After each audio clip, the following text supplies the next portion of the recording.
सरस्वती महाभागे विद्ये कमललोचने विश्वरूपे विशालाक्षी विद्वांग देहि नमस्तुते। যে সমস্ত দেবদেবীদের সঙ্গে আমরা সুপরিচিত তাদের মধ্যে অনেকেই বৈদিক দেবতা বা দেবী। কেউ কেউ পৌরাণিক, কেউ কেউ লোকায়ত, আবার কারো বা সেই অর্থে কোনো পিতৃমাতৃ পরিচয় পাওয়া যায় না, শাস্ত্রের সঙ্গে সম্পর্ক বিচ্ছিন্ন, কেবল লোকবিশ্বাসে জাত। কিন্তু আমাদের আজকের আলোচ্য যিনি, তিনি হচ্ছেন দেবী সরস্বতী, একবারে বৈদিক দেবী, নির্ভেজাল আদি দেবী এবং মহত্বপূর্ণ তার বিবর্তনের ইতিহাস। আজকের বিদ্যার দেবী ছিলেন একসময় যজ্ঞের অধিষ্ঠাত্রী। যজ্ঞরূপা সরস্বতী কেমন করে বিদ্যাধিষ্ঠাত্রী সরস্বতী হলেন, এ বড় মজার ঘটনা। অনেক নৃতাত্ত্বিক এবং আধ্যাত্মিক পরিবর্তন এবং বিবর্তন এর সঙ্গে জড়িত। ইলা, ভারতী এবং সরস্বতী প্রাচীন বৈদিক যুগের এই তিনজন অত্যন্ত সুপ্রসিদ্ধ দেবী। তার মধ্যে সরস্বতী যজ্ঞাগ্নি স্বরূপা। যে যজ্ঞের আগুন জ্বলে উঠত ঋষিদের তপভূমিতে, যে যজ্ঞাগ্নির সামনে বসে তারা বেদধ্বনি করতেন, যে যজ্ঞাগ্নির পাশে বসে তারা শাস্ত্রচর্চা করতেন, বা যে যজ্ঞাগ্নি তাদের বৈদিক পরম্পরাকে সুচারু এবং সুব্যবস্থিত রূপে চালিয়ে নিয়ে যেতে নিয়ামক শক্তির মতো কাজ করত, সেই যজ্ঞাগ্নি স্বরূপা ছিলেন যে দেবী, তিনি মা সরস্বতী। আমাদের আজকের প্রতিটি ঘরে ঘরে পূজিতা বিদ্যাদায়িনী দ্বিভুজা দেবী হিসেবে। আমরা শাস্ত্রে দেখেছি সরস্বতীর সঙ্গে অগ্নির একটি গূঢ় সম্পর্ক আছে। অগ্নি জ্যোতিরূপা, সরস্বতীও জ্যোতিরূপা। এবং সবচেয়ে বড় কথা, প্রাচীন ভারতে একদম ঋগ্বেদের যুগে যদি আমরা যেতে পারি তাহলে দেখব যে এই ঋগ্বেদের যুগে যে সমস্ত ট্রাইবসরা, আদিবাসীরা, এবং ঋগ্বেদের যুগে যে সমস্ত আর্য পিতা পিতামহের দল উপাসনা পদ্ধতির সঙ্গে জড়িত ছিলেন, তারা যজ্ঞাগ্নিকে বলতেন ভরত। এই যে ভরতাগ্নি, এই ভরতাগ্নি পরবর্তীকালে যখন ফল প্রসব করতে শুরু করলো, অর্থাৎ একটা যজ্ঞ হলো, যজ্ঞের কিছুদিনের মধ্যে বা যজ্ঞ হতে হতে একটা পরিবর্তন এলো, সুপরিবর্তন, তখন তাদের মনে হলো যে এর নেপথ্যে কোনো স্ত্রী শক্তি কাজ করছে। কেননা স্ত্রীলোকই রহস্যময়, স্ত্রীলোকই ফলের উদ্গম করতে পারে, স্ত্রীলোকের দ্বারাই কেবলমাত্র নতুন কিছু এই পৃথিবীতে আসতে পারে, যেটা পুরুষের একার দ্বারা সম্ভব নয়। সেদিন থেকেই আমাদের পূর্ব পিতা পিতামহদের মাথায় ঢুকে গেছিল একটা কথা, যে এই আগুন, তার যে শক্তি, সেই শক্তি হচ্ছে এমন একটা শক্তি যা নতুন করে কোনো পদার্থকে, কোনো ভাবকে, কোনো দোতনাকে, কোনো বস্তুকে এই পৃথিবীতে কায়েম করতে পারে। তাই শাস্ত্র বলছেন, ঋগ্বেদ বলছেন, সরস্বতী ইয়ৌ যজ্ঞরূপা সরস্বতী দেবয়ন্ত হবন্তে সরস্বতী মধ্যরে তায়মানে সরস্বতী সুকৃত আবহন্ত সরস্বতী দাসুসে বার্যং ইয়াত। অর্থাৎ দেবতার উদ্দেশ্যে যা কিছু যজ্ঞ করা হয়, দেবতাদের উদ্দেশ্যে যা কিছু দেওয়া হয়, দেবতাদের উদ্দেশ্যে যা কিছু কামনা করা হয়, তার সমস্ত কিছু সরস্বতীকে কেন্দ্র করে আবর্তিত হতে থাকে। অর্থাৎ মূল যে শক্তি, সেই শক্তির যদি একটা স্বরূপ হয় বা নাম হয়, সেই নামটি হচ্ছে সরস্বতী। অর্থাৎ সরস্বতী যজ্ঞরূপা। পাবকাহ না সরস্বতী বাজেভির বাজিনীবিতি যজ্ঞং বষ্টু ধিয়া বসুঃ চোদয়ত্রী শ্রুণীতানাং চেতন্তি সুমতীনাং যজ্ঞং দধে সরস্বতী। ঋগ্বেদের প্রথম মণ্ডলের তৃতীয় সূক্তে আমরা দশম এবং একাদশ শ্লোকে এই উদ্বোধন ঋষিদের কণ্ঠে শুনতে পেলাম। এবং এই উদ্বোধনের একটা বিষয় ভীষণ গুরুত্বপূর্ণ। এইখানে প্রথম সরস্বতীর সঙ্গে সত্যের একটা যোগ হয়ে গেল, কারণ বারবার বলছেন চোদয়ত্রী সুনিতানাং চেতন্তি সুমতীনাং যজ্ঞং দধে সরস্বতী। অর্থাৎ সরস্বতী যে যজ্ঞ স্বরূপা বা যজ্ঞাগ্নি স্বরূপা, সেই যজ্ঞাগ্নি থেকেই সুনৃত বাক অর্থাৎ সত্য কথা, পবিত্র কথা, চেতনার কথা, বোধের কথা উদ্বোধিত হয়, উদ্ব্যাজিত হয়, উদ্গম হয়। সুমতি লোকেদের মধ্যে মতিরূপে সরস্বতী অবস্থান করেন। ঋষিদের কি বিশ্বাস? সুমতি লোকেদের মধ্যে, দুষ্টুদের মধ্যে নয়। আমরা যদিও অনেক পরবর্তীকালে দুষ্টা সরস্বতী শুনেছি, কিন্তু ঋষিরা ওই ঋগ্বেদের যুগে প্রথম বললেন সুমতি লোকেদের মধ্যে সুশিক্ষা রূপে যিনি অবস্থান করেন তিনি হচ্ছেন সরস্বতী। উতশ্বানা সরস্বতী জুসানোপশ্রবণ শুভগায়জ্ঞস্মিন মিতো যজ্ঞ নমস্বৈরিয়ানা রায়া যুজা চিদুত্বরা সখিভ্যঃ। যে সরস্বতী একদম ঋগ্বেদের যুগে ছিলেন যজ্ঞরূপা, ঋষির চেতনায় জাগ্রত মেধা স্বরূপা, সেই সরস্বতী ওই একই কালে ঋষিদের কাছে প্রতিভাত হলেন সূর্য কিরণময়ী বলে। কেন এরকম মনে হলো তাদের? তারা দেখলেন যে যা কিছু সত্য, যা কিছু ফ্যাক্ট, যা কিছু অরিজিনাল, তার মধ্যে কোনো ঢাকা চাপা ব্যাপার থাকে না। সেটা অনেকটা বিস্তৃত, বিবৃত, সেটা অনেকটা ছড়ানো। সেখানে লুকিয়ে রাখা, গোপন করা, আবৃত করা, ঢেকে রাখা, এরকম একটা টেন্ডেন্সি থাকে না। একমাত্র সূর্যালোকই হচ্ছে সেই আলোক যা উদিত হলে, যা বিকিরিত হলে কোথাও আর কোনো আবরণ থাকে না।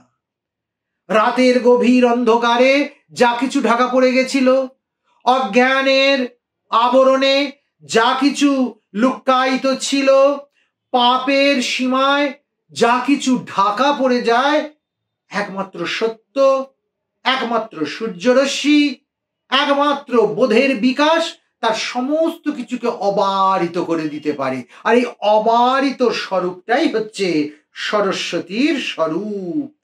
आप प्रदीप पार्थिव्यानुरु रजो अंतरिक्षाम सरस्वती निधस्पातु त्रिशधस्त्वा सप्त धातु पंच जाता वर्धयन्ति वाजे वाजे हव्याभूत।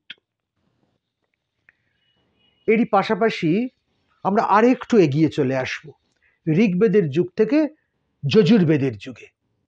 কৃষ্ণা যজুর্বেদে খুব সুন্দর করে একটি স্তোত্র আছে বা ঋক আছে। আনো দিব বৃহত पर्वतादात् सरस्वती যজতা গন্তু যজ্ঞম। এই মন্ত্রাংশটি ব্যাখ্যা করতে গিয়ে আচার্য সায়ন খুব সুন্দর করে এর অর্থ করছেন। বলছেন যজতা দ্রষ্টব্যা সরস্বতী নো अस्माकं যজ্ঞং প্রতি দিবঃ সকাশাদাদ আগচ্ছতু বৃহত পর্বতাগচ্ছতু যদ্যপ্যেষাদুলকো মেরৌ বা তিষ্ঠতি তথা অপ্যবশ্যাগচ্ছতি তত্ত্ব। সহজ করে কি? সহজ করে সায়নাচার্য বললেন, যজ্ঞে যজনিয়া যে সরস্বতী তিনি আকাশ থেকে আগমন করুন। আমরা যজ্ঞে যে সরস্বতীকে ডাকছি তিনি আসুন আকাশ থেকে, তিনি আসুন বৃহৎ পর্বত থেকে, তিনি আসুন মেরু থেকে, অর্থাৎ স্বর্গ, মর্ত, অন্তরিক্ষ এই তিনটে জায়গাতেই কমন ভাবে পূর্ণ হয়ে রয়েছে এমন একটা শক্তি যাকে আমরা এখন যজ্ঞে আবাহন করছি। সেটা কোন শক্তি? যা স্বর্গেও আছে, মর্তেও আছে, অন্তরিক্ষেও আছে, সেটা একমাত্র সূর্য কিরণময়ী সরস্বতী। তাহলে যিনি ছিলেন যজ্ঞরূপা তিনি হয়ে গেলেন জ্যোতির্রূপা। এইভাবে আমাদের বোধে সরস্বতীর বিবর্তন হয়েছে, পরিবর্ধন হয়েছে। শাস্ত্র খুব সুন্দর করে এই বিষয়ে বলছেন। ব্রাহ্মণ সাহিত্যের আমরা পাই সরস্বত্বা বৈ দেবা আদিত্যম অভ্রুবন সা না অযচ্ছত সা অভ্যলীয়ত তস্মাৎ সা কুব্জিকাম অতীব ত্বং বৃহত্তন্তা অব্রুবন।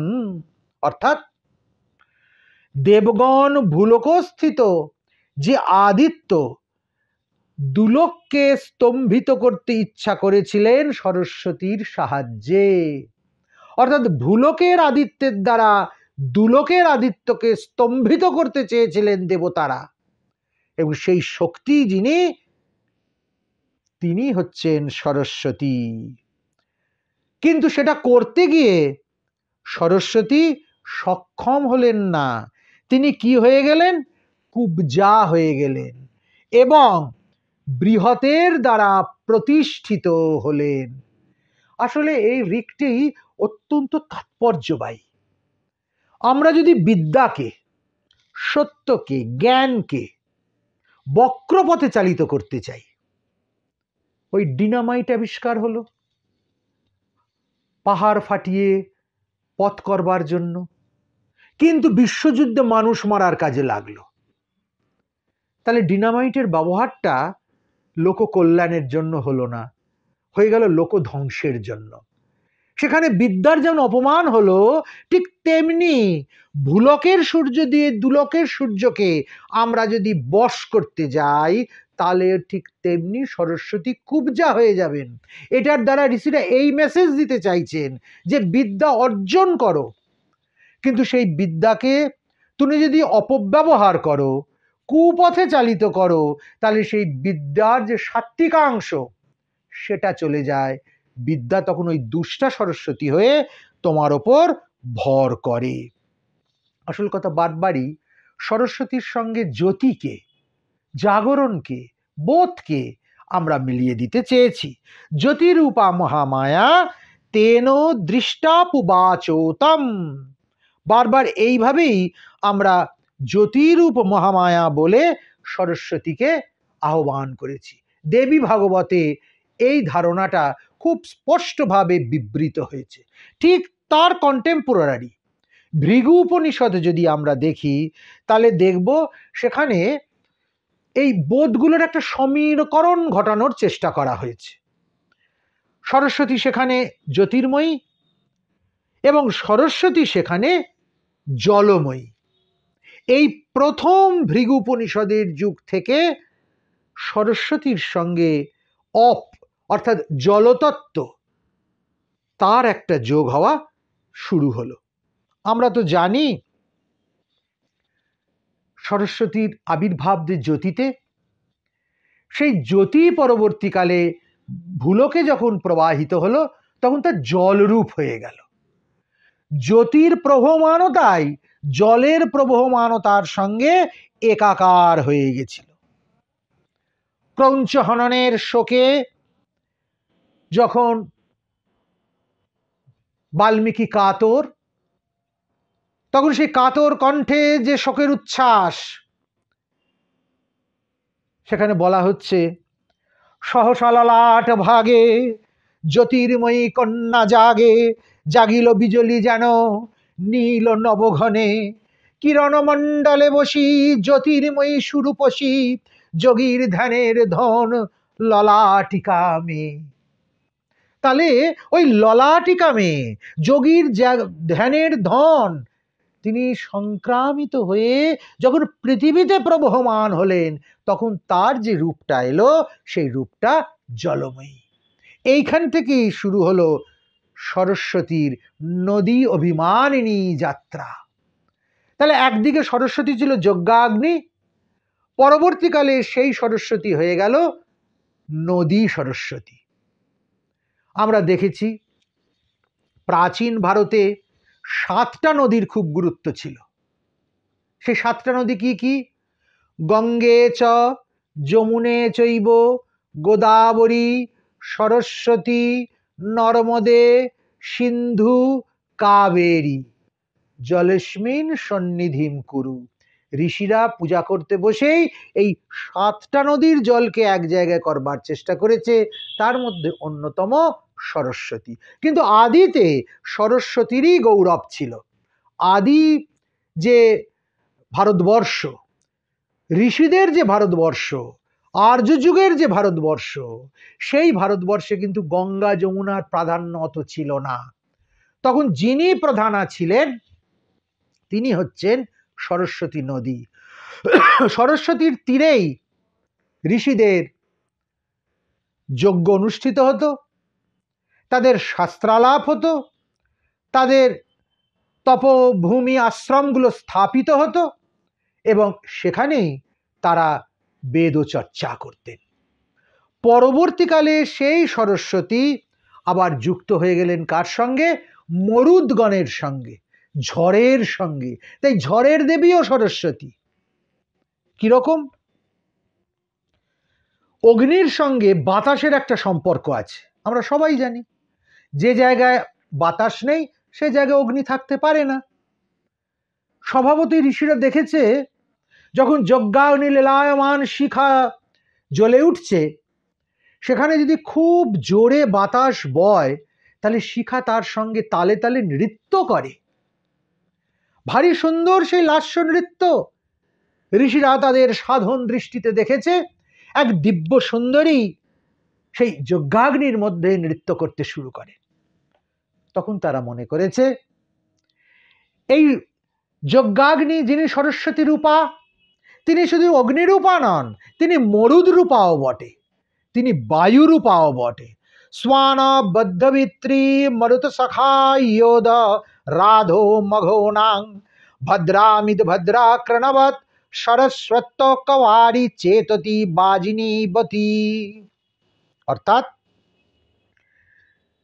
এই যে সরস্বতী শুভ্রবর্ণা, তিনি মরুদ্দের সখা, বায়ুর সখা, এবং তিনি হবিষ্মান যারা, যজমান যারা, আহুতি করছেন যারা, তাদের প্রতি ধন প্রেরণ করেন। এক আগুনকে জ্বালিয়ে রাখেন বাতাস হয়ে বয়ে, আর দুই যারা আগুন জ্বালায় সেই ঋষিরা, তাদের কাছে তিনি ধনরূপে আবির্ভূত হন, যাতে তারা খেয়ে পরে শান্তিতে বেঁচে ধর্মাচরণ করতে পারে। আর যেখানেই বাতাস সেখানেই ঝড়। বাতাস তো শুধু মৃদু মৃদু বয় না সব সময়, কখনো ঝড় ওঠে, কখনো ঝঞ্ঝা হয়। তাই সরস্বতী জড়িয়ে পড়লেন ঝড় ঝঞ্ঝার রহস্যময় গতির সঙ্গে। আর সেই ঝঞ্ঝার দেবতাকে কেন? ইন্দ্র। ঝড় হলেই বাজ পড়ে, আর ইন্দ্রের হাতেই আছে বজ্র। অর্থাৎ কোথা থেকে সরস্বতীর সঙ্গে ইন্দ্রের ঘনিষ্ঠতা হয়ে গেল।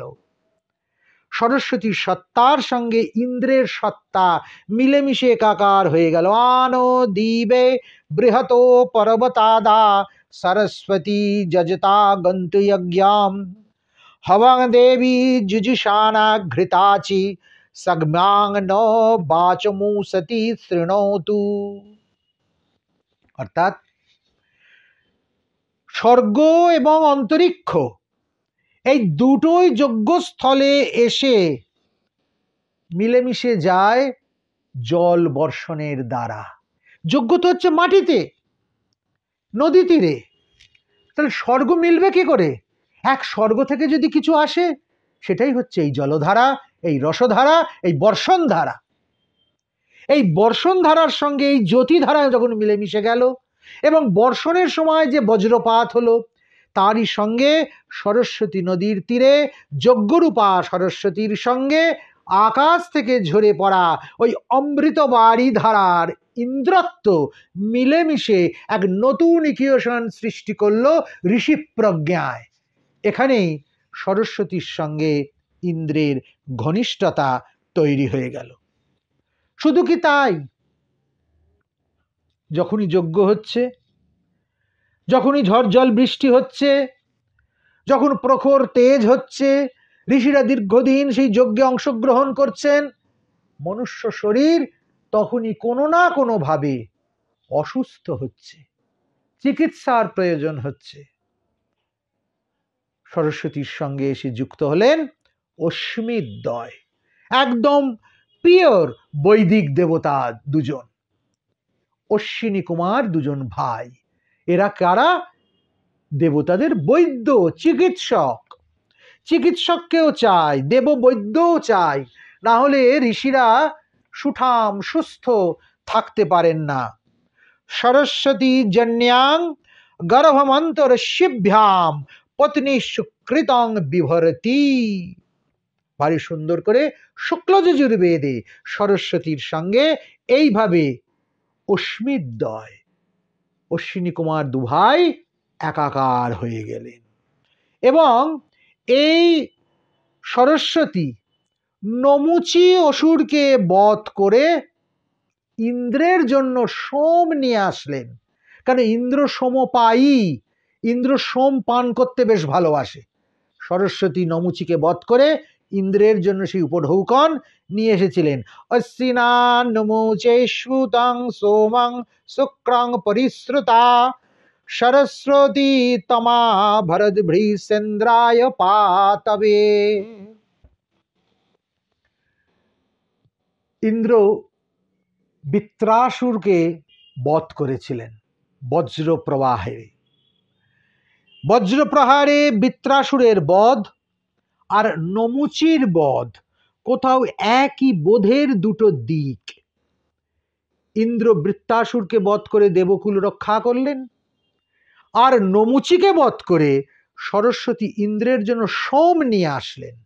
সেই সোম পান করে ইন্দ্র পরিপুষ্ট হলেন এবং অসুর নিধনে ব্রতী হলেন। সরস্বতীর সঙ্গে আরো একজন দেবতা খুব ঘনিষ্ঠ সূত্রে জড়িয়ে পড়েছেন, একেবারে সরস্বতীর মতোই তার নাম, ইনিও বৈদিক দেবতা।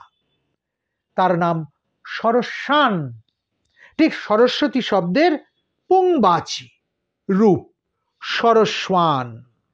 ঋগ্বেদে সরস্বান বলে এক দেবতার বন্দনা আছে।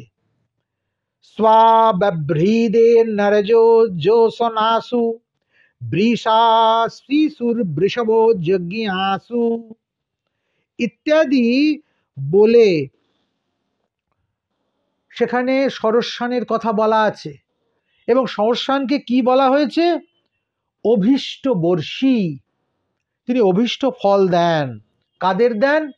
যারা যজ্ঞার্হ যোষিদগণ, অর্থাৎ যজ্ঞের কাজে যারা সাহায্য করেন, যে সমস্ত রমণীরা, এই সরস্বান এসে তাদের আশীর্বাদ করেন।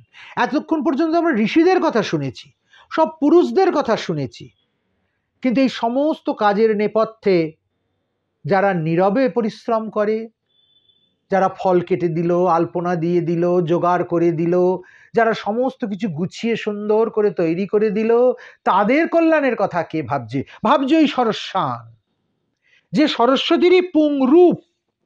এইভাবে সরস্বতী চেতনার সঙ্গে খুব ঘনিষ্ঠ সূত্রে জড়িয়ে পড়েছে আমাদের গোটা সমাজ ব্যবস্থাটা। ভারী সুন্দর করে এই সরস্বতী শব্দের পুংলিঙ্গ হিসেবে সরস্বান শব্দকে ঋষিরা তুলে নিয়ে এসেছেন। সরস শব্দের অর্থ জ্যোতি। সেই সরস অর্থাৎ জ্যোতি আছে যার মধ্যে, তিনি হচ্ছেন সেই জ্যোতির্ময়ী দেবতা। এবং ঋগ্বেদে সরস্বান শব্দের আরেকটা অর্থ পাওয়া যায়, সেখানে শুধু জ্যোতি নয়, একদম পার্টিকুলারলি ঋগ্বেদে সরস্বান শব্দের অর্থ সূর্য। অর্থাৎ সূর্যেরই আরেকটি রূপ সরস্বতী, যিনি সরসবতী, সূর্যময়, জ্যোতির্ময়। জ্যোতিরই আর এক রূপ হচ্ছে এই সরস্বান, তারই স্ত্রী রূপ সরস্বতী। শাস্ত্রে 7টা বনের কথা আছে। এই 7টা বনকে বলা হয় সপ্তশশা। ত্রিলোকস্থিত সপ্তাবয়ব বলে এদেরকে ধরা হয়েছে। ভেবে দেখুন, সূর্যেরও 7টা রশ্মি আছে, বেনিয়া সহকলা। ওই 7টা রশ্মি বা 7টা বন মিলেমিশে যাচ্ছে সরস্বতীর সঙ্গে। আসলে সরস্বতী দুরকম। স্বর্গের দিকে তাকালে, আকাশের দিকে তাকালে, নক্ষত্রের দিকে তাকালে আমরা দেখব তিনি জ্যোতিরূপা, সূর্যাগ্নিময়। আর পৃথিবীর দিকে তাকালে আমরা দেখব তিনি জলরূপা, নদীময়। সরস্বতী মিন্ময়া সুবৃক্তিভি স্তোমৈর্বশিষ্ট রোদসী, এই বলে তাকে বর্ণনা করা হলো। অর্থাৎ দেবা এবং পৃথিবী দুদিকেই যে চেতনার বিকাশ, কখনো জ্যোতিরূপে কখনো জলরূপে, তার মূল কথাটা লুকায়িত রয়েছে সরস্বতীর অন্তরে। আবার মিল্কি ওয়ে বলে আমরা যা বুঝি, ছায়াপথ, সেই ছায়াপথেরই একটা স্বরূপ দেবী সরস্বতী। কোন কোন পণ্ডিত মনে করেছেন আমরা ছায়াপথের দিকে তাকিয়ে প্রাচীন ভারতবর্ষে জ্যোতিষ্ক গণনা করতাম, নক্ষত্র পরিমাপক ছিল সেসব। পরবর্তীকালে সেই স্বর্গগঙ্গা বা সেই নক্ষত্রপুঞ্জ যখন একটি রূপ ধারণ করলো এবং তা যখন জলের সঙ্গে একাকার হয়ে গেল, প্রভমানতার সঙ্গে একাকার হয়ে গেল, তখন যে দেবীর উদ্ভব হলো, তিনি হচ্ছেন দেবী সরস্বতী। তাই সরস্বতী বললে কেবলমাত্র বিদ্যা বা কেবলমাত্র নদী বা কেবলমাত্র জ্যোতি এসব বোঝায় না। সমস্ত কিছু মিলে মিশে গিয়ে যে প্রবহমানতা, তাই হচ্ছে সরস্বতী। আর প্রবহমানতা কোনটা? বোধই একমাত্র প্রবহমান, চেতনাই একমাত্র প্রবহমান। জাস্ক সরস্বতী শব্দের অর্থ করতে গিয়ে বলেছেন যে যাতে জল আছে সেটি হলো সরস্বতী। স্ত্রী ধাতুর অর্থ, স্ত্রী ধাতু থেকে সরস্বতী নিষ্পন্ন হচ্ছে, যে স্ত্রী ধাতুর অর্থ জল, আর জল আছে যাতে, সেটি হচ্ছে সরস্বতী। জল মানেই গতি, জল মানেই সূর্য। কেন? সূর্যই একমাত্র জলকে চলমান করতে পারে। বলে আবার কি কথা? নিশ্চয়, জোয়ার ভাটা কে করে? ওই সূর্যের আকর্ষণই তো হয়। সূর্যের তেজ পড়ে জলের ওপর, বাষ্প হয়ে উঠে যায়, মেঘ হয়ে জমা হয়, বৃষ্টিধারা হয়ে নেমে আসে। তাহলে যে জল প্রবাহমান ছিল মর্তে, সেই জলই গতিমান হয়ে গেল সূর্যের আকর্ষণে। তাই খালি সুন্দর করে গতি মানেই জল, গতি মানেই সূর্য, এবং পরম গতি অর্থে সরস্বতীকে আমরা ব্যবহার করলাম। দেবী সরস্বতীর অন্যতম গুণ, তিনি অন্নদাত্রী, মা লক্ষ্মীর মতো, মা অন্নপূর্ণার মতো। কোথাও কোথাও লক্ষ্মী বা অন্নপূর্ণার মহিমাকে ছাড়িয়েও সরস্বতী মুখ্য অন্নদাত্রী হয়ে উঠেছে, যিনি যজ্ঞাগ্নি, সূর্যাগ্নি, জ্যোতি, জল তার সঙ্গে সম্পর্কযুক্ত, তিনি যে অন্ন উদ্ভাবন করবেন এ আর নতুন কথা কি। তাই শাস্ত্রে সরস্বতীকে বলা আছে অন্নদাত্রী, ধনদাত্রী, বাজিনী বীতি। পাবকানা সরস্বতী বাজেভি বাজিনী বীতি। ভদ্র মিদ ভদ্রা কৃণবৎ সরস্বত্যকওয়ারি চেততি বাজিনী বীতি। কল্যাণী সরস্বতী কেবল কল্যাণী করুন। তিনি সুন্দর গমনা, তিনি অন্নবতী, তিনি আমাদের প্রজ্ঞা উৎপাদন করেন। যে কোনো উৎপাদনের মূলই হচ্ছে সরস্বতী। আমরা অনেক পরে পেয়েছি লক্ষ্মীকে, কিন্তু সরস্বতী হচ্ছেন আদি লক্ষ্মী, আদি জননী। কেন? সরস্বতী জলের চক্রাবর্তন ঘটান। আবার তার পাশাপাশি তিনি দানব দলনীয় বটে। কেবল অন্ন তৈরি করছেন, কেবল মরুদ্দের সখা, কেবল যজ্ঞাগ্নি রূপা, কেবল নক্ষত্রময়ী তা নন, তিনি দানব দলনীয় বটে। তিনি যেমন ধন উৎপাদন করেন, ঠিক তেমনি ধন রক্ষাও করেন, যোগও করেন, স্ক্ষেমও করেন। তার মধ্যে সে শক্তিও আছে। উতস্যানঃ সরস্বতী ঘোরা হিরণ্যবর্তনী বিত্রগ্নি বষ্টি সুষ্টুতিম। ভারী সুন্দর করে বললেন, তিনি বিত্রগ্নি, তিনি বিত্রকে বধ করেন। বিত্রপান হরে চন্দ্রী, মাকে বলা হয়েছে, বিত্রের প্রাণ হরণ করেন। ভীষণা হিরণ্ময় রথে আরূঢ়া শত্রুঘাতিনী দেবী সরস্বতী আমাদের সমস্ত কামনা পূর্ণ করুন। ঋষিরা কামনা করেছেন তার কাছে, আর অন্য কোনো দেবদেবীর কাছে তারা যাননি। প্রাচীনকালে ঋষিদের আশ্রয় ছিলেন এই সরস্বতী। পুরাণ এবং পুরাণোত্তর কালে ঋগ্বেদ থেকে যদি আমরা আরেকটু আগে চলে আসি, তাহলে দেখব বাগদেবী রূপে সরস্বতীর আবির্ভাব। বাগদেবী সরস্বতী যে কোনো বিদ্যার অধিষ্ঠাত্রী হয়েছেন। এই প্রথম বিদ্যাদেবী রূপে একেবারে নিজের ডিপার্টমেন্টটা বুঝে নিলেন সরস্বতী পুরাণের যুগে এসে। বেদের যুগে অনেক বিস্তৃত ছিল তার কর্মের ক্ষেত্র, পুরাণে এসে একদম নিশ্চিত হয়ে গেল, বাকিহি সরস্বতী, বাগ বৈ সরস্বতী, বাগ বৈ সরস্বতী, বাগ বৈ যজ্ঞ। এরকম ভাবে বারবার আমরা বাক রূপে সরস্বতীকে পেয়েছি। রামায়ণে এসে আরো সুস্পষ্টভাবে তার নাম দেয়া হলো বাগদেবতা বলে।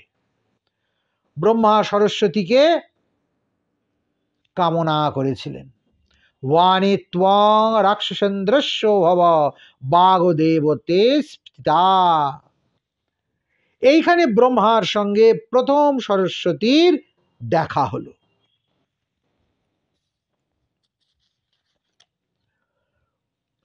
বাঘ বা সরস্বতী এখানে রূপস্রষ্টি, রূপ সৃষ্টি করছেন। ব্রহ্মা রূপের দেবতা, তিনি একটি একটি করে রূপ তৈরি করেন। জীব জন্তু মনুষ্য মনুষ্যেতর সব রূপ সৃষ্টি করেন ব্রহ্মা। আর সরস্বতী এখানে রূপ সৃষ্টি, ব্রহ্মার শক্তিরূপে কাজ করছেন। তাণ্ডব ব্রাহ্মণে পাওয়া যায় বাগবা এসা প্রতুতা যদবাস দাসাহ। এইখানে আবার সরস্বতীর সঙ্গে একটা গাভীর মিলন বা গাভী রূপের একটা সামঞ্জস্য করানোর চেষ্টা আছে। কিরকম বলছে, গাভী রূপে বাগ্বৈ সবলি ত্রস্যা ত্রিরাত্র বৎস ত্রিরাত্র বা এতাং প্রদাপয়তি। এই বাঘ হচ্ছে কামধেনু, ত্রিরাত্র যাগ হচ্ছে তার বৎসস্থানীয়, 3 রাত্রিব্যাপী যে যজ্ঞ সেটা তার বৎস, এবং ত্রিরাত্র তাকে যজ্ঞ ফলরূপী দুগ্ধ প্রদান করায় এই দেবী সরস্বতী। এইভাবে সরস্বতীর সঙ্গে যুক্ত হয়েছেন সৃষ্টি বা রূপের দেবতা ব্রহ্মা, এবং সেই সঙ্গে সঙ্গে ব্রহ্মযজ্ঞ, এবং সেখানে যজ্ঞের ফল দানকারী সরস্বতীর মহিমা। এমনি করেই সরস্বতী ক্রমশ বিবর্তিত হয়েছেন, কখনো যজ্ঞে, কখনো সৃষ্টিতে, কখনো বিদ্যায়, কখনো আবাহনে, কখনো ধনরক্ষণে, কখনো ধন আহরণে। এরকমভাবে বিভিন্নভাবে সরস্বতী বিবর্তিত হতে হতে আজকের রূপে এসে আমরা তাকে দেখতে পেয়েছি বিদ্যাদায়িনী রূপে। সবচেয়ে খুব সুন্দর একটি কাব্যমীমাংসায় সরস্বতীর প্রসঙ্গ আছে। সেখানে বলা হচ্ছে, পুরা পুত্রিয়ন্তী সরস্বতী তুষারগিরৌ তপস্যামা প্রীতেন মনসা তং বীরিঞ্চি প্রবাচ পুত্রং তে শ্রীজামিতি অথৈষা কাব্যপুরুষং সুসুবে। এটা আরেকটু বিস্তৃত, এর অর্থটা বললে খুব ভালো লাগবে আমাদের শুনতে। সরস্বতী পুত্র কামনা করে তুষার পর্বতে তপস্যা করেছিলেন। তপস্যায় তুষ্ট হয়ে ব্রহ্মা তোকে বললেন, তোমায় আমি পুত্র দান করলাম। সরস্বতী প্রসব করলেন যে পুত্র, তিনি হচ্ছেন কাব্যপুরুষ। সরস্বতীর পুত্র হচ্ছে কাব্যপুরুষ। কাব্যপুরুষের শরীর শব্দ এবং অর্থ দিয়ে গঠিত। সংস্কৃত ভাষা তার মুখ, প্রাকৃত ভাষা তার বাহু, অপভ্রংশ ভাষা তার জগনদেশ, পৈশাচী ভাষা তার পদদ্বয়, আর মিশ্র ভাষা তার উরু, রস তার আত্মা, রোম তার ছন্দ, অনুপ্রাসাদী তার অলঙ্কার। এই হচ্ছে সরস্বতীর ক্রিয়েশন। সরস্বতীও একজনের জন্ম দিয়েছেন। কি অপূর্ব ঋষি কল্পনা, কি অপূর্ব ঋষির ইন্টারপ্রিটেশন। কাব্যপুরুষের মাতা হচ্ছেন দেবী সরস্বতী। খ্রিস্টীয় ১৬শ শতাব্দীতে আমরা স্মৃতিশাস্ত্র প্রণেতা রঘুনন্দন ভট্টাচার্যের যে গ্রন্থ বহুল প্রচারিত চতুর্বিংশতি তত্ত্ব, সেইখানে আমরা সরস্বতীর ধ্যান পেয়েছি, যা আমাদের প্রত্যেকের প্রায় মুখস্থ।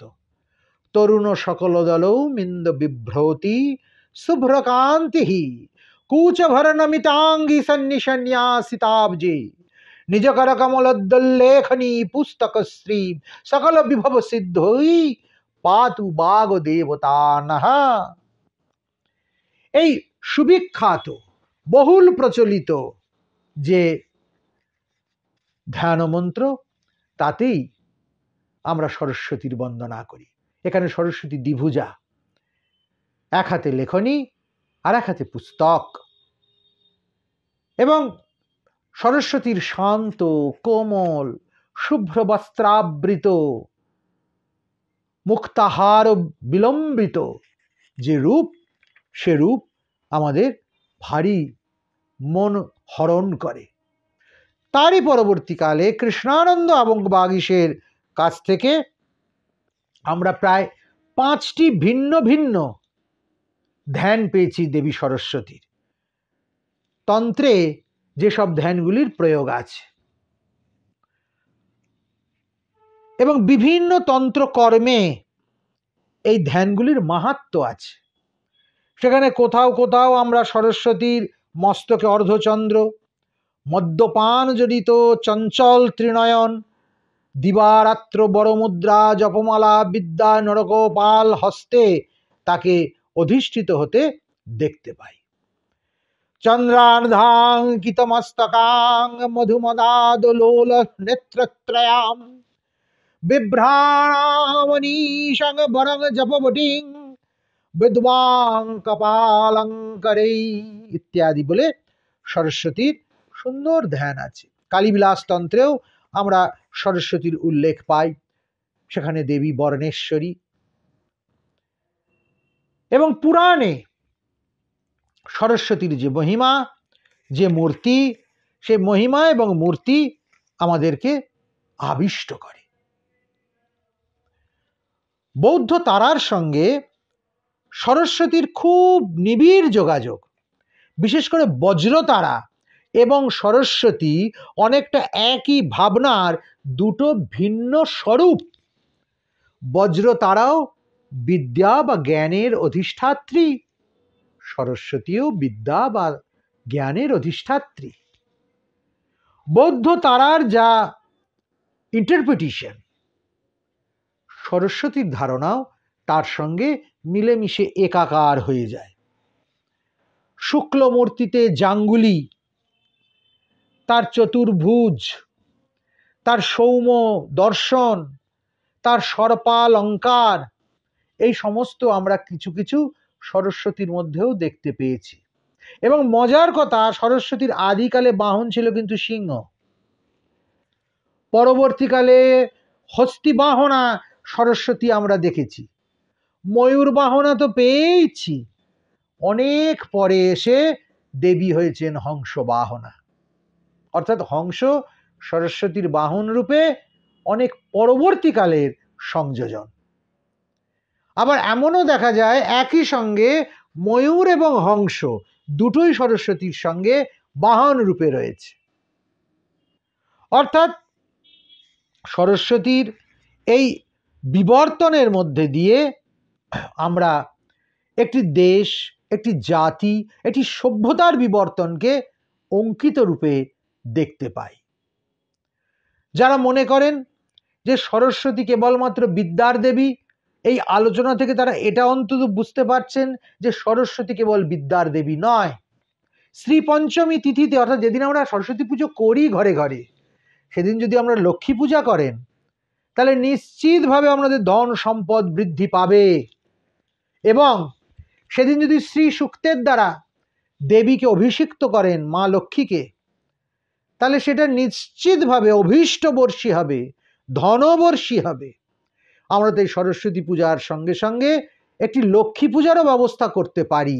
একই সঙ্গে বহু খরচ না বাড়িয়ে সামান্য উপকরণেও যদি আমরা সেই ব্যবস্থা রাখি, তাহলে শ্রী পঞ্চমী শব্দটা সার্থক হয়। পঞ্চমী সরস্বতীর বাচক, কিন্তু শ্রী লক্ষ্মী বাচক।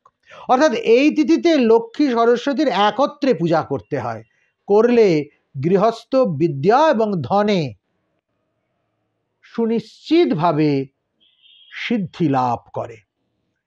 বৌদ্ধ সরস্বতীদের মধ্যে মহাসরস্বতীর গুরুত্বও কিন্তু ভীষণ। মহাসরস্বতী দ্বিভুজা নন, চতুর্ভুজা। তেন চ ভগবতীং মহাসরস্বতীম অনুচিন্তয়েত শরদিন্দু করাকারাম শীত কমলপরি চন্দ্রমণ্ডলস্থ্বাং দক্ষিণকরেণ বরদাং বামেন সনাল শীত সরজধরাং স্মেরমুখীম করুণাময়াং শ্বেত চন্দন কুসুম বসনোধরাং মুক্তাহারো পশুভীতো হৃদয়াং নানালঙ্কারবতীং দ্বাদশ বর্ষাকৃতিং মুদিতকূচম মুকুলদন্তুরষ্টিং স্ততিং স্ফুরদদন্তৌ গভস্তি বুহাবহা শীতলোকত্রয়াম ততস্তৎপুরতো ভগবতীং প্রজ্ঞাং দক্ষিণতং মেঘাং পশ্চিমতো মতিং বামতো স্মৃতিং এতাহা সনায়িকা সমান বর্ণাদিকা সম্মুখবস্থিতাশ্চিন্তনীয়াহা। তা দেবী সরস্বতী যেখানে অবস্থান করেন কি অপূর্বভাবে বলা হলো, সেখানে দক্ষিণে প্রজ্ঞা, পশ্চিমে মেধা, বামে মতি, স্মৃতি এবং অন্যান্য সকলে তাকে ঘিরে রাখে। তাই আমরা যদি দেবীকে দ্বাদশ বর্ষীয়া বালিকার মূর্তিতে আবাহন করতে পারি তাহলে নিশ্চিতভাবে দেবীর কৃপা আমরা পাব। মার্কণ্ডেয় পুরাণে অসুরহন্ত্রী রূপে সরস্বতীর উল্লেখ আছে। উত্তরচরিতে শুম্ভ নিশুম্ভ বদের আখ্যানে মহাসরস্বতীর কথা আমরা পেয়েছি। ঘণ্টা সুলহলানি শঙ্খ মুশলে চক্রাং ধনু সায়কম হস্তাব্জৈর্দধতি ঘনান্তর বিলসিচ্ছিতাংশু তুল্য প্রভাম গৌরী দেহ সমুদ্ভবাং ত্রিজগতাম আধারভূতাং মহাপূর্বামত্র সরস্বতীম অনুভজে ধৈত্বাদি সম্ভাদি দৈত্যর্দিনীম। এইভাবে মার্কণ্ডেয় পুরাণে মহাসরস্বতীর কথা বলা আছে। লিঙ্গ পুরাণে তাকে বিশ্ব মহাপদ্মলীনা বলে বলা আছে। বিশ্বরূপ যে মহাপদ্ম তাতে লীন হয়ে রয়েছেন যে দেবী, তিনি হচ্ছেন দেবী সরস্বতী।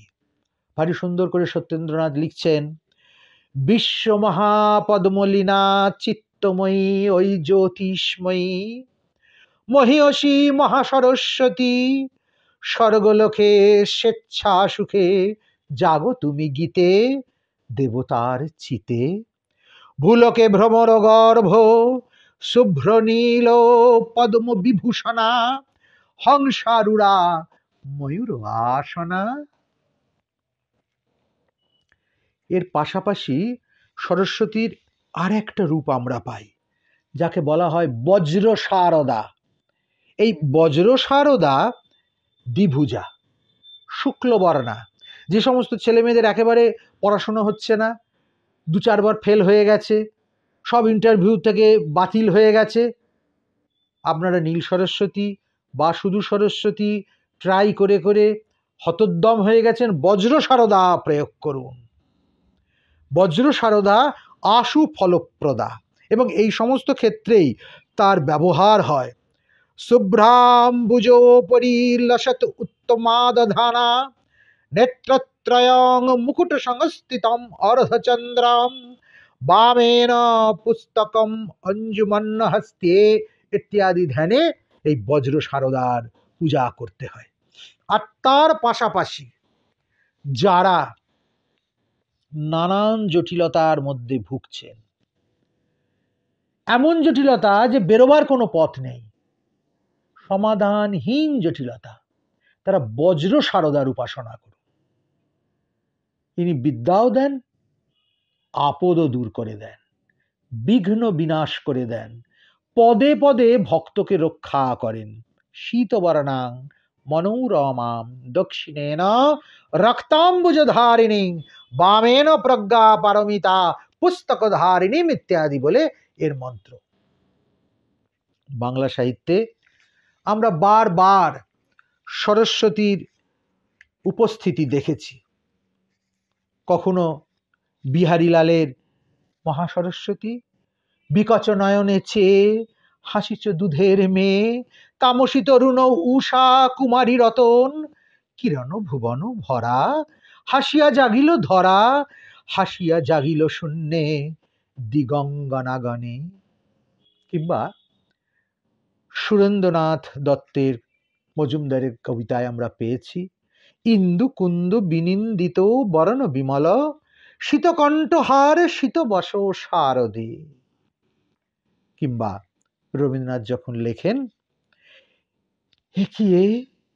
একিয়ে স্থির চপলা কিরণ কিরণে হল সব দিক উজলা একই প্রতিমা দেখিয়ে জোছনা মাখিয়ে কে রেখেছে আঁকিয়ে আমরি কমল পুতলা। বারবার কবিদের চেতনায় দেবী সরস্বতী এসেছেন, তার উপস্থিতি বারবার আমাদেরকে আপ্লুত করেছে।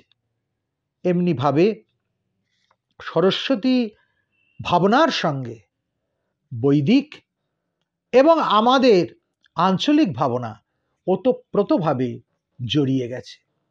আসলে সরস্বতী পূজার শ্রীপঞ্চমী তিথি অত্যন্ত গুরুত্বপূর্ণ। এদিন কেউ হাতে খড়ি দেবেন না, কারণ এদিন বিদ্যারম্ভের তিথি নয়। শাস্ত্রে কতগুলো তিথিকে বিদ্যারম্ভ তিথি বলে চিহ্নিত করা আছে, বরং সরস্বতী পূজার দিন বিদ্যা, বিদ্যাভ্যাস এগুলো বন্ধ রাখতে বলা আছে। এদিন লেখনী, দোয়াত, কলম, পুস্তক, বাদ্যযন্ত্র এগুলির ওপর দেবীকে আবাহন করতে হয়।